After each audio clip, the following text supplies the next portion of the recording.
everybody. I thought I'd come to you today and go over a couple things that we always have people who ask. So I wanted to go over antique versus vintage versus collectibles. That is a tricky kind of thing because a lot of people think antique and vintage are exact same thing. They aren't. A lot of people think a collectible is a vintage item. They're not. So there is a difference between all three of those categories. You have your antiques over here, you have your vintage here, and you have your collectibles up here. So your antiques are something, if it's a true antique, it's considered 100 plus years old. So it's not something that you just went to Walmart and bought 5 years ago, because you wouldn't have an antique from Walmart. This would be something that your grandma, great-grandma, great-great-grandma passed down throughout the family, and you've held on to it, and you have it, and this is a awesome piece that's in your family. Whether it's furniture, whether it is a knick-knack, no matter what it is, as long as it's over 100 years old, that is considered antique. So the valuableness for that, it usually stands the test of time because there is always a value for the antique as long as you are taking care of the antique. Now, if you took a chunk out of the wood, you got scratches all over it, it's weathered, it's got a big gash in the picture, you decided to take the caning off the chairs, whatever the case may be. If you dismantled this piece because you thought, oh, I need to do this to it, of course that's not going to stand the test of time for the value of your item. But if it's in almost immaculate, oh my gosh, condition, and it's a heavy piece, you have something that's worth something as a true antique. Now, when it comes to vintage, they say, is 20 plus years old. So between 20 and 99 years is considered vintage. I'm vintage.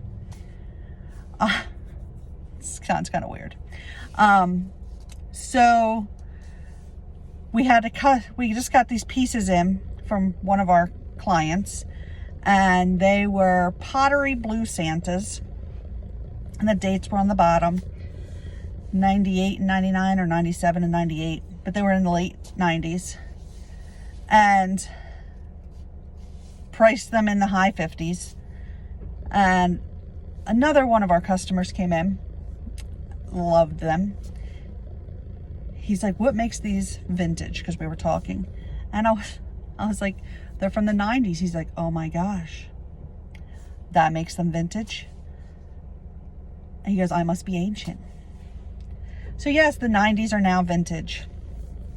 So whenever you're looking at things and you see 1990 and you think, I'm going to pass that by, that is now vintage, guys.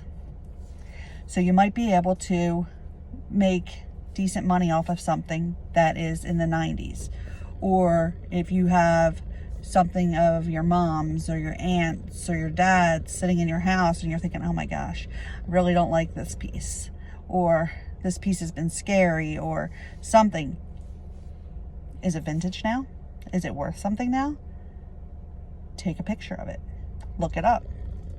I'll have another video on how to use Google Lens and different ways to look up your pieces also. That's another day. So then there's another part, is your item a collectible?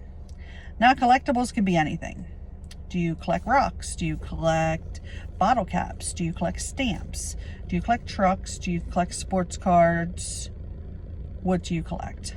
So these prices are different for everybody because these labels have no real effect on the value, and it just depends on the demand for everything.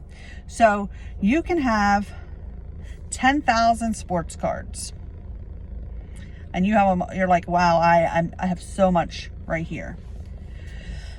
If you don't find the person who wants to buy these 10,000 sports cards, you just have sports cards. If you don't have any good players in there, you might just have sports cards.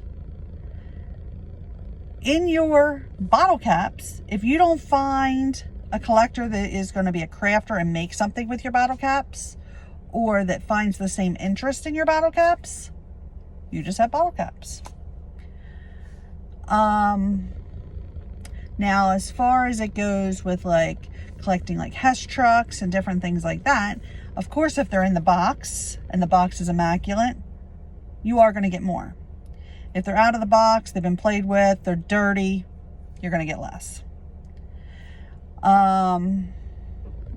Any collectible that has been in the box is always going to get more. If things are stained inside the bottles, like your Coca-Cola products, if the bottles inside are completely stained up, it's going to be less. But if they're clean, you can get more. There's different things. Now, Coke collectors, that market's different than a Pepsi collector. So Coke is a higher bracket than a Pepsi one is down here lower. So you would think, oh, Pepsi and Coke, they should be right here same. It's not, they're different. So all collectible things are completely different. So just to kind of give you an idea on antiques versus vintage versus collectibles, to kind of break it down a little bit more for you. I'm going to start having different videos and different ways to break everything down, to kind of give you something to look forward to and review. We'll have it on a different page. That way the people who want to see it can go through like our A to Z video page. So that way you can just join that, but it will be attached to our business page. So that way there's an easy way just to join it. But we'll be back at you with some more fun. Talk to you soon.